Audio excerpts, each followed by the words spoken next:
The man you're looking at on screen was the most feared man in the country of China. His spree would go undetected throughout several states, including his hometown of Henan, and spread through Anhui, Hebei, and Shandong. He conquered the innocent civilians of these areas, murdering 67 people in total. This unbelievable case has yet to be covered by many channels on YouTube, given the little information surrounding the case in English. Made possible with deep research and language translation, I present to you the sadistic case of Yang Xinhai.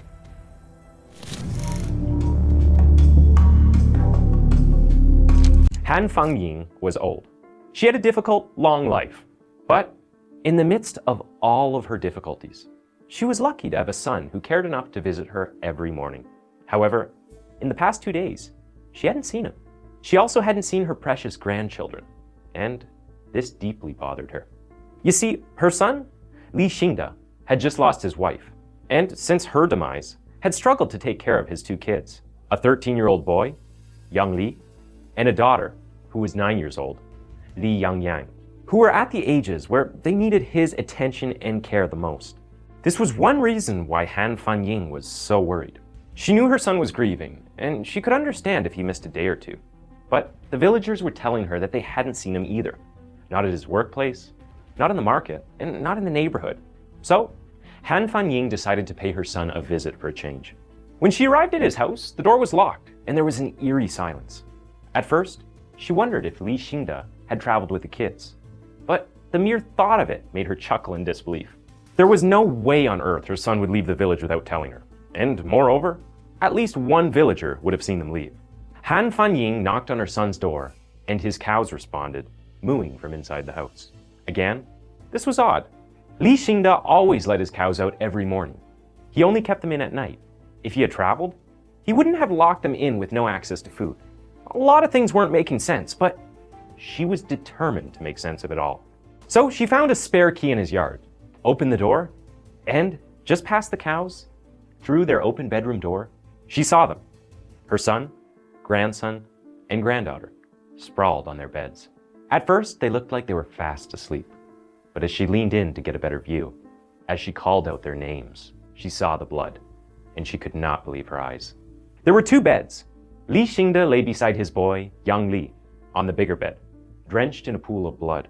His head had been battered beyond recognition, and there was a gaping hole in his forehead. Her grandson had suffered the same fate.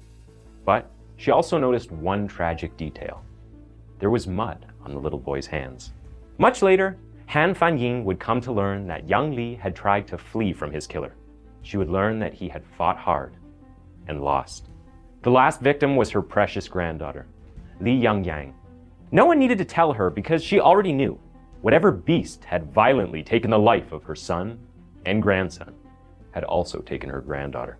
But it had also touched her first, because the little girl lay naked on the smaller bed. And there was the same gaping hole in her forehead. Crippled with grief and completely riddled with despair, Han Fangying demanded answers from the police when they arrived that evening. But it would take another 8 months before she got any. You see, Han Fangying wasn't alone in her grief. At the time, a series of violent murders, eerily similar to the one inflicted on her family, had taken place over 4 provinces in eastern and central China. The villagers were calling the demented perpetrator the Hammer Man. The media had, rather unimaginatively, tagged him the Monster Killer. But when the judge would call the 35-year-old serial killer to stand to answer for his crimes, the name he responded to was Yang Xinhai. When I killed people, I had a desire. This inspired me to kill more. I don't care whether they deserve to live or not. It is none of my concern. I have no desire to be part of society. Society is not my concern. These were the words of Yang Xinhai to the detectives after he got caught. But if you were there on the 17th of July, 1968, you wouldn't have noticed anything particularly odd about the man. If you watched him grow up in his village, snuggled somewhere within Ziyang County in Henan province, what you would have found was a quiet, middle child with too many siblings and financially challenged parents, all just struggling to survive. You would have immediately noticed he was a quiet one, introverted, with an eye for the arts. In fact, his father would tell investigators many years later. Early on, he noticed his son had unique abilities to accurately draw anything he saw. You would also notice that Yang Xinhai had ambition, and he backed that ambition with hard work.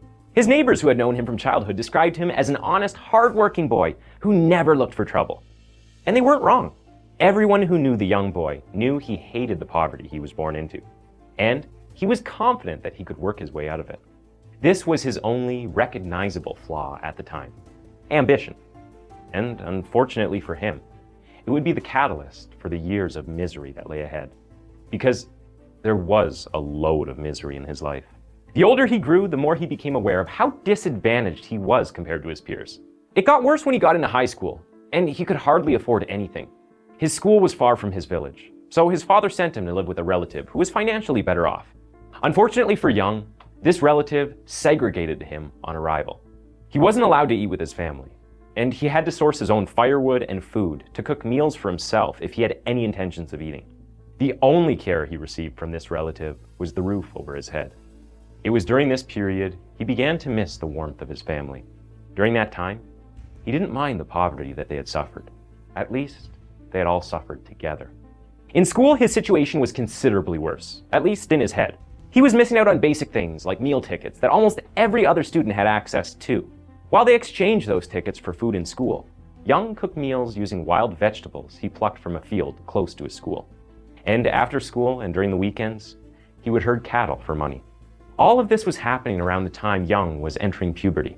His teenage hormone-fueled insecurities were probably in full bloom, and, as is often the case with teenagers, had become central to his existence. Unsurprisingly, his grades slipped, and eventually, Yang Xinhai got fed up with high school, quit, and ran away. A weekend before his high school exit, he had paid a visit to his father and complained bitterly about his living conditions and his inability to afford a meal ticket. In the days that would follow, his father would gather some bags of wheat, travel to his high school, and rush to its canteen, carrying those bags of wheat on his back, seeking to exchange them for meal tickets for his son. But it was too late. A teacher would inform the old man that Yang had already been absent for several days. His family panicked, and his mother burst into tears, fearing the worst. Everyone searched for the teenager, but they couldn't find him. He was lost. It's chilling when you think about how symbolic that statement was at the time, because it was at this point in Yang Xinhai's life that his morality began to dangerously edge toward a steep cliff. One day, Yang Xinhai sent a letter to his family. He was okay, and he had given up on education to try a more practical alternative. He had gone to work for money. But he would quickly find that this quest for money wasn't a straight and narrow path. He got a construction job in Taiyuan, but he wasn't a builder, he was a cook, prepping meals for the construction workers. Now, there is dignity in labor, but the paycheck just didn't cut it. So, it wasn't long before Yang was forced to change jobs. One of the major reasons his job situation was in constant flux was because many of his employers refused to pay him what they owed. This happened so many times at so many workplaces that he eventually broke bad and committed what investigators believed to have been his first crime. Incensed with a restaurant that owed him months of wages, he stole an aluminum pot from their kitchen. This was the first time he would steal anything. But when he sold the aluminum pot for money, and when he held the 13 yuan he had earned from the theft and subsequent sale, he probably experienced a rush of euphoria, a eureka moment. You could say that a light bulb lit atop his head as he realized this was a much easier path through life.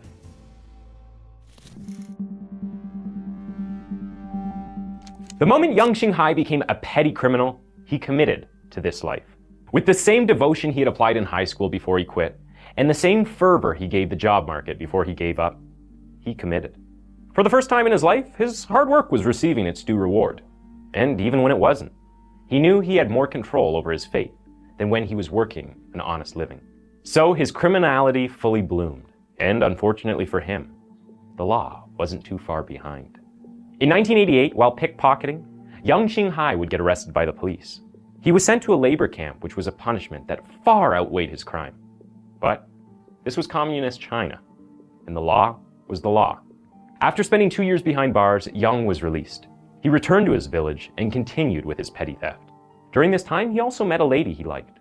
They both fell in love, and he was planning to marry her when he got arrested once again in 1991 for stealing in another city. The police called his father to identify him, but he wasn't allowed to speak to him. Somehow, Yang was able to speak to his girlfriend, who promised to wait for him while he served his second stint in prison. Her promise is what kept him going through his 1-year sentence. Unfortunately, promises are fickle. Forget what the movies say about distance. It doesn't always make the heart grow fonder. Because when Yang returned from his year-long stint in prison, he arrived home to a wedding celebration in his village and would find that his lover was the bride, and Yang was not the groom. Heartbroken, enraged, and embarrassed, Yang left his village and never returned. Whatever was happening in his psyche, whatever demons he had kept on a leash, were finally let loose, because it was after this incident that he added sexual crimes to his list of criminal indulgences. In 1996, extremely lonely and too broke to afford a sex worker, Yang Xinhai tried to take advantage of a woman walking in a remote place in Zhejiang County. Luckily for her, she escaped, reported to the police, and got him arrested. Yang Xinhai would be charged for his first sexual case and sentenced to 5 years in prison. During his years in prison, he developed a sick hatred for humanity, a total disregard for human life, a cold approach to the sanctity of human existence, that if the authorities knew what he had become in their custody, they would have kept him in there permanently. Unfortunately, they didn't. Yang Xinhai was released in 2000, a year early, and as he stepped out of those prison gates for the first time in 4 years, you can imagine how eager he was to set fire to the world around him, how eager to watch it burn.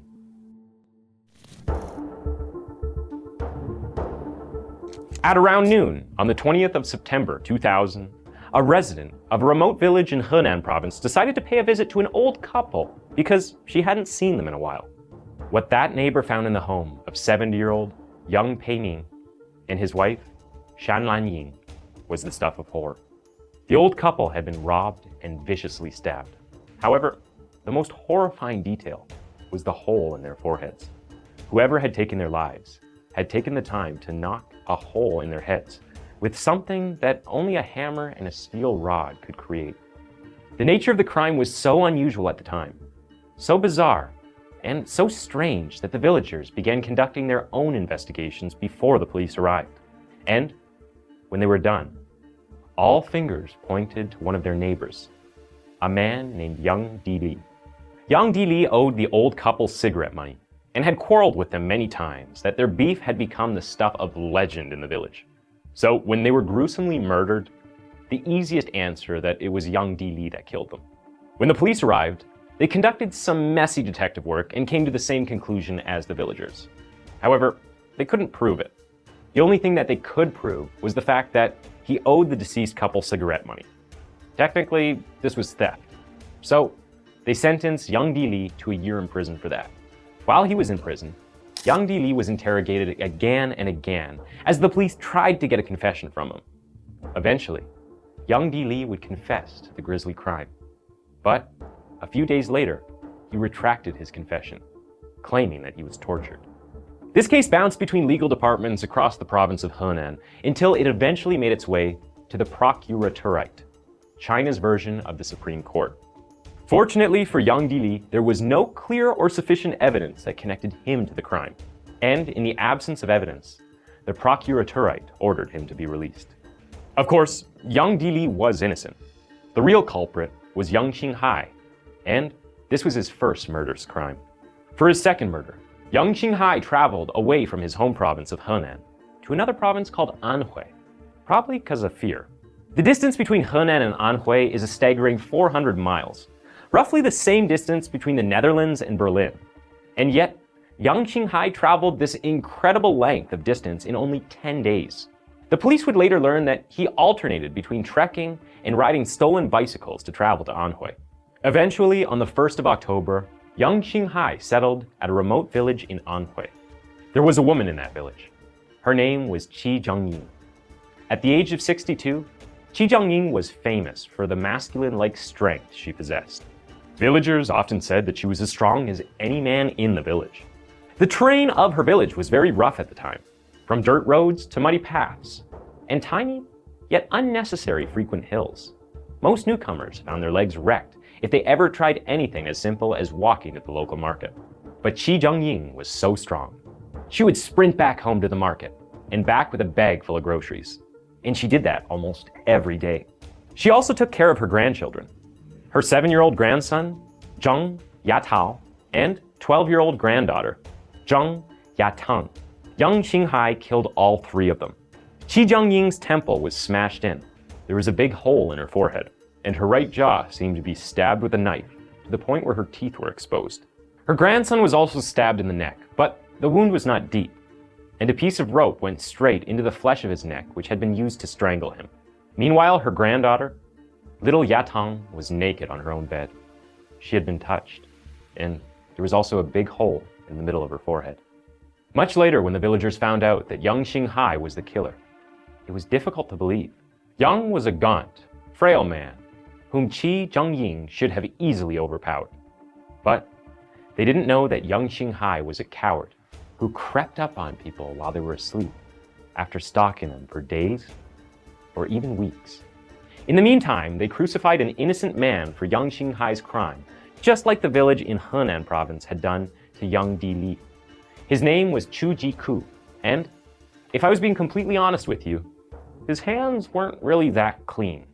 Chu Jiku was 50, and he had used most of that time building a reputation for theft. And just as Yang Dili was to the old couple, he was the bane of Qi Zhengying's existence before her terrible demise. They hated each other with a passion. Chu Jiku caught and reared pigeons. He had 40 of them. And on the night of Qi Zhengying's brutal demise, someone stole 37 of them, leaving him with a very conservative sum of 3. Today, the police believe that Yang Xinhai was the one who stole the pigeons. They also believe that this wasn't the first time he had visited the village, and that he was fully aware of the testy relationship between Qi and Chu Jiku. To put it simply, Yang Xinhai had carefully chosen both his victim and the fall guy. He had orchestrated the perfect storm that would throw the police off his scent. If it wasn't so devilish, it would be incredibly impressive. So when Chu Jiku reported his stolen birds to the police, they immediately arrested him. The police accused him of killing Qi Zhengying and interpreted his stolen birds as an ill attempt to deflect the investigators from himself.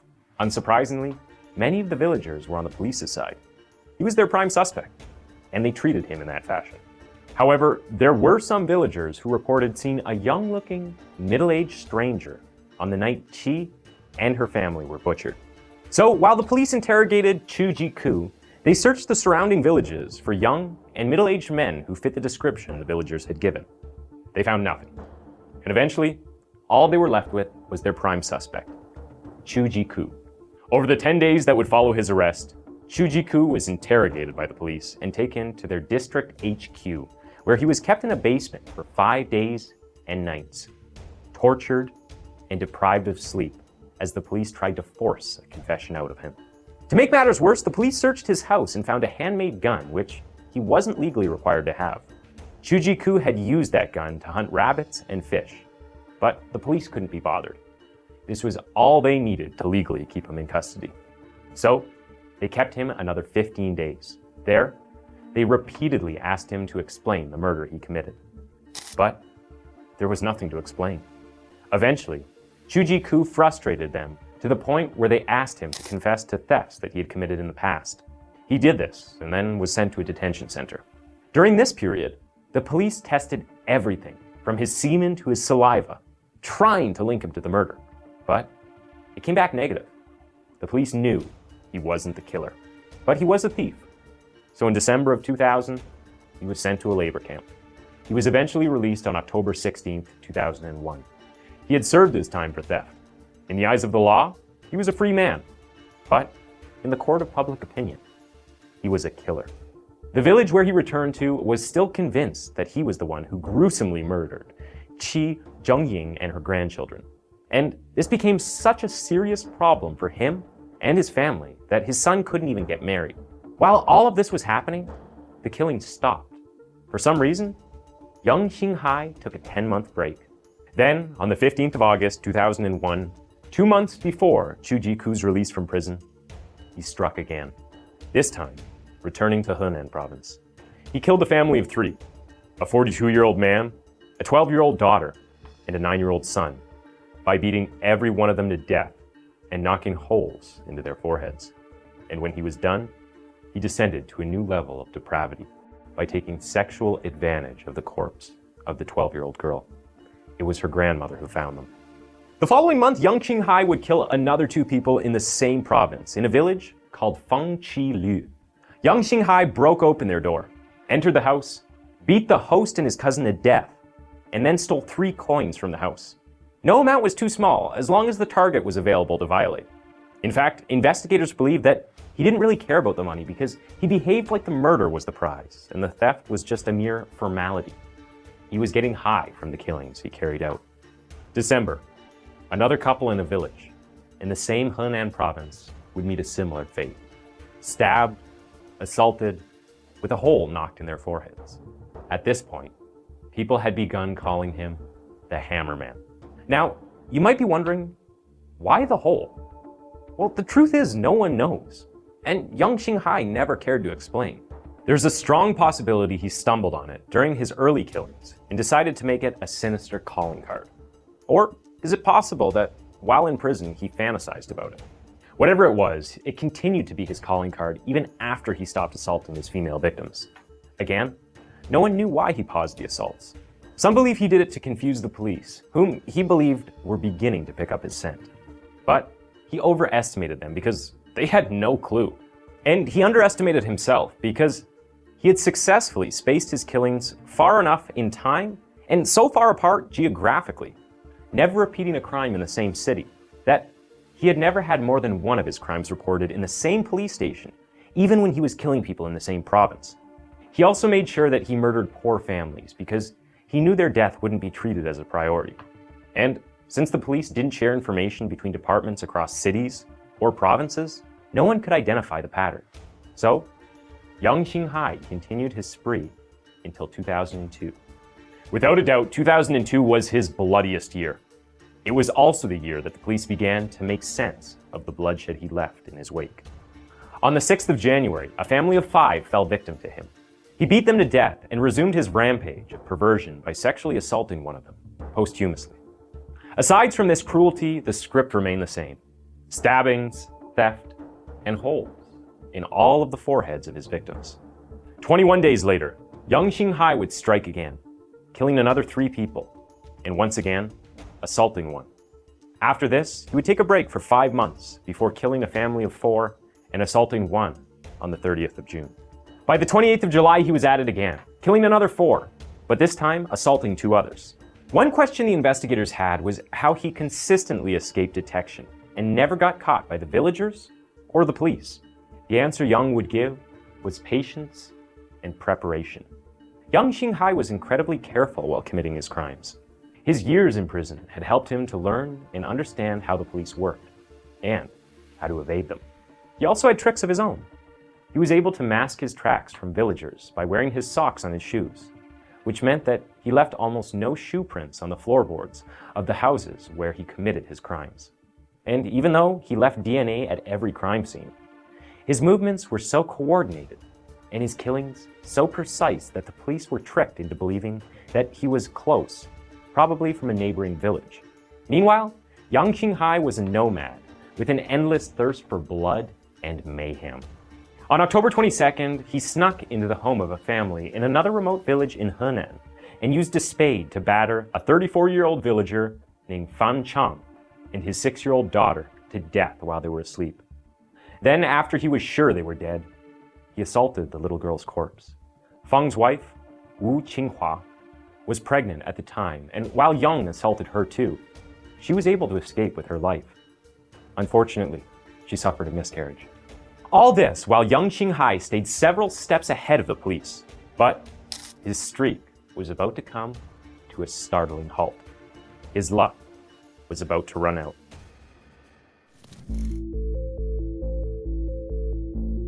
In November 2002, a visiting officer followed her colleague to a crime scene in a remote village in Henan when she noticed that the crime was identical to an unsolved case from her department back home. A family of 5 had been attacked in Gaoli village in Zhimadian city, and The modus operandi was eerily similar to a case she'd had to deal with where a family of 4 was killed. 2 females had been assaulted, and 1 had barely escaped alive. Over the months that followed, this revelation would be shared across the police departments within the province of Henan as they slowly realized that they were dealing with the same criminal, a serial killer. In mid-November of 2002, while Yang assaulted and killed 2 people in another remote village within the province, the Henan Provincial Public Security Department finally made the decision to investigate their cases together, establishing a special investigation force to smoke out Yang Xinhai. They studied his crimes thoroughly, and through the witness reports of some of the victims who had survived, built a profile on him. One of the things they quickly realized was that their killer was someone with a criminal record. So, when Yang Xinhai killed his second batch of victims in the same month, battering a 60-year-old couple with a mallet, they decided to screen everyone that had been released from a labor camp for burglary, robbery, or rape from 1995 to August 2001. They scoured every prison on their database, checked and compared some 30,000 fingerprints of men between the ages of 25 to 40 because that was what was consistent with the profile of the murderer. Unfortunately, no leads were found. Not the blood, not the semen, and definitely not the hair samples they found at the crime scene matched anyone they screened, arrested, or re-interrogated. This period was really conflicting for the police because while they were hitting multiple dead ends in this serial murder case, they were stumbling on the solution to other murder cases and arresting the culprits. Meanwhile, Yang Xinhai was still taking victims. They didn't know whether to be grateful or frustrated. On the 1st and 13th of December, Yang Xinhai wreaked his trademark havoc on 2 families in Henan. But by that time, the police HQ began flooding access roads and remote villages in Henan with uniformed policemen. They didn't worry about spooking the serial killer. They had enough. They couldn't bear to lose more lives. And sure enough, Yang Xinhai was spooked. The moment police activity increased in Henan, he traveled out of the province and on the 15th, made a murderous stop in Anhui province, where he had once killed before. Yang Xinhai wouldn't kill again until February, exploring more remote areas in southern Henan that the police hadn't reached. On the 5th of February, after about 2 months, he attacked another family of 3, leaving 1 seriously injured and the remaining 2 dead. 13 days later, for the first time, Yang Xinhai targeted a town. He killed 4 people, assaulting 2 of them in Chaiying Township. This attack was brazen, and it caused great embarrassment for the Henan police, who were certain he only attacked poor villages. He was only trying once again to confuse the police.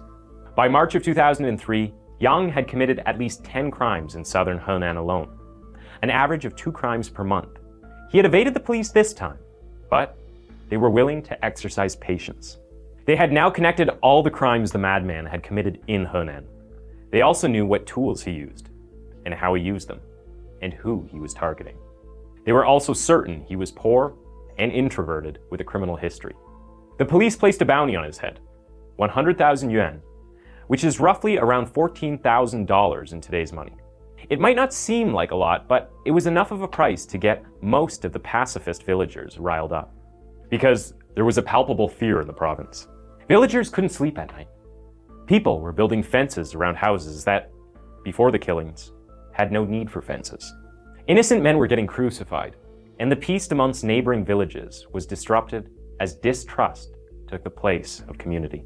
The police got volunteers in almost every village in the province to distribute, and I am not exaggerating when I say this. Millions of posters which had the description of this killer. Reports flooded in. People were enthusiastically fishing out sketchy individuals. More remote villages were patrolled by the police, and those that were too remote to be reached kept watch, waiting for the hammerman to surface if he dared. The entire province of Henan was more than prepared to catch a killer. Unfortunately, they didn't. And that's because Yang Xinhai decided to leave the province permanently.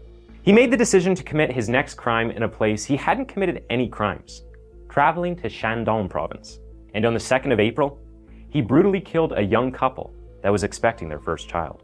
But by this time, the police had learned their lesson. The police in Shandong immediately noticed the identical nature of the crime to the reports they had gotten from Henan and Anhui. So They contacted them and immediately began taking the same security measures that these provinces had taken. This immediate action most likely terrified Yang Xinhai and crippled his ability to continue his murderous rampage in Shandong because he wouldn't kill again for another 5 months. However, sometime during these 5 months, Yang Xinhai moved to Hebei, a completely new province where he hadn't committed any crimes. On the 5th of August, Yang Xinhai killed a family there with an axe he had stolen from a neighbor's house. It was a different weapon, but he was using the same script, trying to set up one villager against another. And the police immediately realized that it was the hammerman's work. But Yang Xinhai must have been desperate because 3 days later, and before the Hebei province police could respond adequately, he had killed yet another family in a nearby village. This was 2 cases in 5 days, the first in Yang Xinhai's murderous history. The police could smell the stink of his desperation and had a premonition of his future sloppiness. There was nowhere to hide, and other provinces were now waiting for him to slip. Yang Xinhai was practically a cornered mole, with police waiting at every hole he tried to stick his head out of. Ever since Henan province began investigating Xinhai's crime on one front, they dug so deep into his movement and behavior that they practically knew who he was. Their profile of the killer was scarily accurate. All they needed was a face and a name. They knew the killer was a homeless drifter who was incredibly good at covering his tracks. They were certain it was a skill that he had developed while in prison. They also correctly determined that the killer had never returned to his hometown from the moment he committed his first crime. When they applied this profile to the list of criminals they had in their database, Yang Xinhai was one of a handful of criminals who made the shortlist. They didn't know he was their killer at the time, but they interrogated his father, who insisted his son did not belong on their list. They even took blood samples from Yang's father, trying to find a match, but the results were inconclusive. The police weren't sure who the killer was, but they knew they were close, very close. On the 2nd of November 2003, the police received a report about a suspicious-looking person that was loitering in a hall in Kanzhou City. This man had no proper job or means of identification. He'd been sleeping in a public bathroom and washing rooms. Eventually, a staff member decided to report him to the police. The police instructed the staff not to disturb him. However, they were also instructed to keep an eye on the man. The next day, some policemen arrived and watched him closely as he wandered aimlessly near a primary school in the city. But he had already noticed that he was being followed. The moment the police tried closing in, he fled. But by that time, he was surrounded. And by the time the police caught up with him, they found a pocket knife and 500 yuan in his pocket. Back at the station, they quickly realized he was the perfect fit for the profile of the killer. He even had a Henan accent. Everyone was sure they had found him, and the results of a blood test came back. They were proven right. "What's your name?" they asked him. "Yang Xinhai," came the response.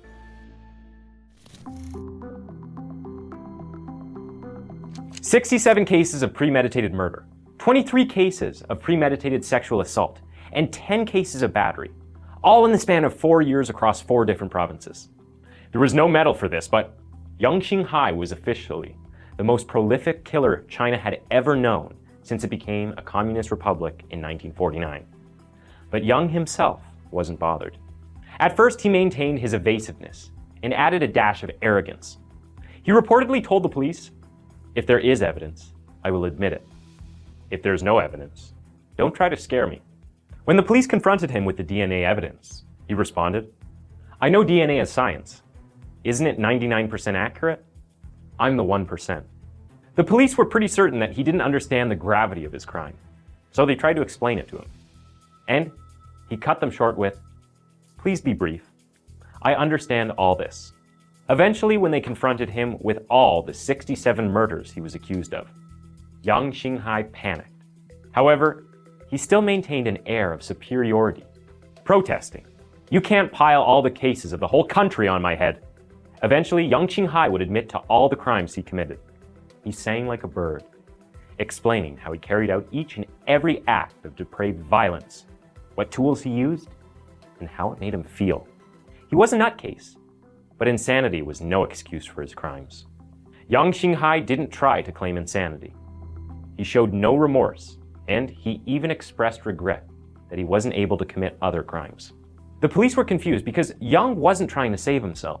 It was almost like he was throwing himself under the bus, trying to commit one more murder, trying to take out one final victim by proxy. Himself. His case went to trial. Court proceedings began on the 1st of February 2004 at exactly 8 a.m. and lasted until 12:30 noon, then stopped for a 30-minute break. During that half-hour break, Yang Xinhai and all the staff ate. But it was Yang Xinhai that was the most vocal, praising the meal and thanking the court staff for it. You can easily imagine how puzzled they were. The trial continued into the second day, and throughout the final hour of the court proceedings, Yang was full of what many witnesses present in the court at that time described as cadence and spirit. His voice was louder than the judges, and he sounded more like a man that had won the lottery than someone facing the death penalty. By 7:40 a.m. on the second day of the trial, Yang Xinhai was found guilty. And right there in court, he told them he wouldn't appeal the verdict, even though he had 15 days to appeal his sentence. Yang waited out those days, and who knows what was going through his head. I mean, who cares? On the 14th of February 2004, he was executed by a firing squad. A quick death, more merciful than the one he had handed to his 67 victims. Thanks for tuning in to Twisted Minds. That was the case of Yang Xinhai, and why don't you go ahead and click on one of the two videos on your screen for another one of our videos.